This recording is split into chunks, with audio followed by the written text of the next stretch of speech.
নমস্কার। Dhupguri high school ৭৫ বছর platinum জয়ন্তী। আমরা খুঁজে চলছি আমাদের ধুপগুড়ি হাই স্কুলের সেই সমস্ত কৃতি সন্তানদের যারা ধুপগুড়ি হাই স্কুলকে অলঙ্কিত করেছেন। আজকে আমি আর বিভাস আজকে শুভেন্দুদার বাড়িতে, শুভেন্দু রায়, সুমনা রায়, অম্বরীশ রায়, এরা তিনজনই ধুপগুড়ি হাই স্কুলের প্রাক্তন ছাত্র ও ছাত্রী।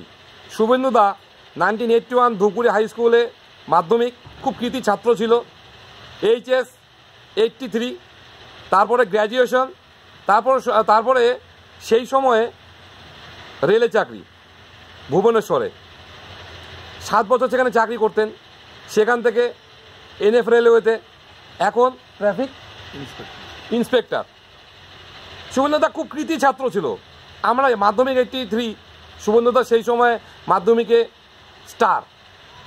সুমনা ধূপগুড়ি গার্লসের টিচার, অম্বরীশ সেও টিচার। তো এটা খুব ভাল লাগছে যে সেখানে হচ্ছে এরা সবাই টিচার, আমাদের হাই স্কুলে এরা প্রাক্তন ছাত্র। আজকে সকালবেলা ওনাদের বাড়িতে প্রথমে কথা বলবো শুভেন্দুদার সাথে। শুভেন্দুদা, ধূপগুড়ি হাই স্কুলের প্ল্যাটিনাম জয়ন্তী ৭৫ বছর, একটা বিরাট মাইলস্টোন। তা তুমি তোমার সময়ের কিছু কথা বলো, যে তুমি যখন পড়াশোনা করতো সেই সময়ের কথা বলো। সেই সময় মানে আজকে থেকে 1980 সাল থেকে অনেক দূর আগে। তখন এখনকার মতো আধুনিকতা ছিল না। তখন আমরা এখান থেকে স্কুলে যেতাম, হয়তো হেঁটেই যেতাম, কখনো বা সাইকেলে যেতাম। তো সাইকেলে গিয়ে সঠিক সময় অধ্যয়নের জন্য তখন আমাদের একটা সবাইকে মনোনিবেশ করতে হতো। অর্থাৎ আমরা স্কুলে গিয়ে ঢোকা মাত্র মাস্টারমশাইরা যেভাবে আসতেন, মাস্টারমশাইরা এসে আমাদের ঠিক সেভাবেই নিজের পুত্র স্নেহ, নিজেদের ছেলের মতো, নিজেদের পরিবারের মতো করে সমস্ত ছাত্রকে দেখতেন এবং কোন ছাত্র কি পারছে কি পারছে না সেগুলো বেশ ভালো করে নজর করতেন। আবার স্কুল শেষ হলে যে যার বাড়িতে ঠিকমতো পৌঁছতে পেরেছে কিনা এই সমস্ত দিকেও বেশ সচেতন ছিল। তুমি বর্তমান প্রজন্মের ছেলেদের সাথে তুমি যে সময় পড়াশোনা করো, তুমি তো কৃতি ছাত্র, মানে খুবই কৃতি। আমি জানি যে সেই সময় তুমি মাধ্যমিকে খুব দারুণ রেজাল্ট, উচ্চ মাধ্যমিক ভালো রেজাল্ট করছিলা। সেই সময় রেজাল্ট আর এখনকার দিনে যে ব্যাপার, এটার মধ্যে তুমি কী মানে খুঁজে পাও, ডিফারেন্সটা কী পাও? এখন তো অ্যাকচুয়ালি যুগ এগিয়ে গেছে, টেকনোলজি এসছে। এখনকার দিনে আমরা কল্পনা করতে পারতাম না, টিভি, মোবাইল ফোন এসব তো স্বপ্নের বাইরে, এগুলো এখন চলে এসছে এবং টেকনোলজি দিক থেকে যেভাবে এগিয়ে গেছে, তো সেসব ক্ষেত্রে পড়াশোনাটাও একটু সহজ হয়ে গেছে। মানে কি, বিভিন্ন ধরনের বই আমরা তখন টিউশন মানে আদার কালেকশন বই পেতামই না, টেক্সট বই পড়েই পরীক্ষা দিতাম বেশিরভাগ সময়। এখন যেমন বিভিন্ন রকমের প্রশ্নপত্র, বিভিন্ন রকমের বই, কোথায় কী পড়ছে সারা ভারতবর্ষে, সারা পৃথিবীতে কী হচ্ছে না হচ্ছে সব জানা যাচ্ছে।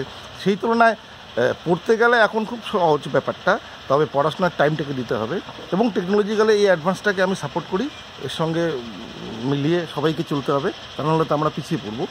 তো তুমি তো রেলে চাকরি করতা, মানে সেই সময় ধরো তুমি যেই সময় চাকরি পাইছো এসি কলেজে পাস করা বা চাকরি, সেই সময় তো এখনকার দিনে এই রেলে চাকরি পাইতে গেলে বর্তমান পর্যন্ত ছেলেদেরকে কীভাবে একটু আগাইতে হবে, এটা একটু গাইড যদি করো। একদম মেইন হচ্ছে গ্র্যাজুয়েশনটা কমপ্লিট তো করতেই হবে। আমাদের এখানকার স্টেট গ্র্যাজুয়েশন লেভেলে যেসব পরীক্ষাগুলো হয়, রেল হয়, কম্বাইন্ডলি যেটা ব্যাংক হয়, আদার সার্ভিসের যে পরীক্ষাগুলো হয়, তো সেইগুলো সম্বন্ধে তাদের কম্পিটিশন বইগুলো পড়তে হবে। আমি তো মনে করি গ্র্যাজুয়েশন হওয়ার পাশাপাশি এই বইগুলো নিয়েও চর্চা করা উচিত, যাতে সে গ্র্যাজুয়েশন হওয়ার সঙ্গে সঙ্গে আরও নিজেকে সুদক্ষ করতে। আমরা কথা বলবো সুমনার সাথে। তোমার ধুপগুড়ি হাই স্কুলের কিছু স্মৃতি? হ্যাঁ, ধুপগুড়ি হাই স্কুলে অনেক কিছু জড়িয়ে আছে এখনও। আমরা ধুপগুড়ি গার্লস থেকে পাশ করে 11-12-এ ধুপগুড়ি হাই স্কুলে এসে ভর্তি হয়েছি এবং টিচাররা আমাদেরকে খুব ভালোবেসে পড়িয়েছে নিজের সন্তানের মতো, এবং আমরা ওখানে স্কুলে ফ্যামিলি মেম্বারদের মতো ছিলাম। এবং এখনকার জেনারেশনের মতো না, তো আমরা রেগুলার ক্লাস করতাম, ঠিক আছে, এবং প্রত্যেকটা টিচার আমাদেরকে সহযোগিতা করতো প্রত্যেকটা ব্যাপারে, কালচারাল ব্যাপারে, এবং তাদের আশীর্বাদ ছিল বলেই আজকে আমরা প্রতিষ্ঠিত হতে পেরেছো। আচ্ছা, তোমাকে একটা প্রশ্ন করি, সেটা হচ্ছে যে ধরো এখনকার দিন SSC পরীক্ষা সবারই কিন্তু একটা ছেলে মেয়েদের দেখি একটা ডিএড করার পর একটা SSCতে বসতে হবে। তো এই পরীক্ষাটা যদি এই মুহূর্তে যদি কেউ করতে চায় আর কি, পাস করতে চায়, তাকে তুমি কীভাবে এটা গাইড করবো আর কি, এটা যদি বলো আর কি। তাকে গাইড করতে হবে, অবশ্যই তাকে একদম আপডেটেড থাকতে হবে জেনারেল নলেজ সম্পর্কে, এবং স্টাডি করতে হবে এবং মনোযোগ সহকারে স্টাডি করতে হবে। যেই সাবজেক্টটা হয়তো তার ইংলিশ অথবা বাংলা, ঠিক আছে, এবং তার সেরকমভাবে পড়তে হবে যাতে সে ভালোভাবে মানে এসএসসিতে উত্তীর্ণ হতে পারে। হ্যাঁ, এবং লক্ষ্য রাখতে হবে যে প্রত্যেকটা মানে এখন তো যুগটা চেঞ্জ হয়ে গেছে। হ্যাঁ, অনেক আপডেটেড যুগ এবং ভালো ভালো নেট অন করলে ভালো ভালো মানে সাহিত্যের ক্ষেত্রে বলবো, সাহিত্যের ক্ষেত্রে কে কতটা ভালো লিখতে পারছে, হ্যাঁ সেভাবে এগিয়ে যেতে হবে, পড়াশুনো করতে হবে এবং প্রচুর লেখার প্র্যাকটিস করতে হবে। আমরা কথা বলো অমরেশের সাথে, ও খুট্টিমারি প্রাইমারি স্কুলের টিচার। যে তোমার ধুপগুড়ি হাই স্কুলের কিছু স্মৃতির কথা বলো এবং প্ল্যাটিনাম জয়ন্তী নিয়েও বলো। ধূপগুড়ি হাই স্কুলের সঙ্গে আমার বলতে গেলে খুব অতীত জড়িয়ে আছে। আমি তো ধূপগুড়ি হাই স্কুলের প্রথম থেকেই স্টুডেন্ট ছিলাম। ক্লাস 5-এ আমি ভর্তি হয়েছি ধূপগুড়ি হাই স্কুলে এবং 2001 সালে আমার মাধ্যমিক কমপ্লিট হয়। তো ধূপগুড়ি হাই স্কুলে যখন আমি প্রথম ভর্তি হই তখন আমি বলতে গেলে পিছিয়ে পড়া একজন ছাত্রর মতনই ছিলাম, কিন্তু আমাদের ধূপগুড়ি হাই স্কুলের যারা শিক্ষক আছেন তাদের সহযোগিতায় আমি আস্তে আস্তে পড়াশোনাকে অনেক ডেভেলপ করতে পারি। তারা আমাদেরকে খুব যত্ন করে পড়াশোনার দিকে আগ্রহ করে এগিয়ে নিয়েছে, না তোমাদের হবে, তুমি ভালো রেজাল্ট করতে পারবে। সেই স্যারদের প্ল্যাটিনাম জয়ন্তী নিয়ে একটু বলো। ধূপগুড়ি স্কুলের 75 বছর প্ল্যাটিনাম জয়ন্তী, যে আমরা যে প্রচারটা করতেছি বিভিন্ন প্রাক্তন ছাত্রছাত্রীদেরকে যাচ্ছি, যে তাদেরকে ইন্টারভিউ নিয়ে একটা জায়গায় নিয়ে গেছি প্রচারটাকে, এটা তোমার কেমন লাগছে? খুবই ভালো, আমার তো খুবই আনন্দের বিষয়, কারণ আমার নিজের স্কুলের আজকে প্ল্যাটিনাম জুবলি হচ্ছে, যেখানে আমিও হয়তো অনুষ্ঠানে উপস্থিত থাকবো, দেখব। আমার স্কুলের অনুষ্ঠান খুবই ভালো লাগবে। সবাইকে বলবো আপনারা সবাই আসবেন অনুষ্ঠান। আমরা কথা বলবো একটু আমাদের বিভাসের সাথে, আমাদের অর্থ দপ্তরের কনভেনার বিভাস। না, অ্যাকচুয়ালি শুভেন্দুদা খুব ভালো ছাত্র এবং শুভেন্দু খুব, আমি আর একটা কথা বলবো, শুভেন্দু খুব হ্যান্ডসাম ছিল একদম। আমি তখন দেখতাম যখন শুভেন্দু দিক কিছুটা ছোটো আমরা, যখন উনি হাঁটতো, শুভেন্দু হাঁটার একটা স্টাইল আছে কিন্তু, হাঁটতো যখন আমরা দেখতাম যে উনি বরাবরই স্টাইল, লোকে বলে স্টাইল করে পড়াশোনা হয় না, কিন্তু শুভেন্দুকে দেখতাম বেশ স্টাইলে চলতো এবং পড়াশোনার সাথে খুব ভালো ছিল।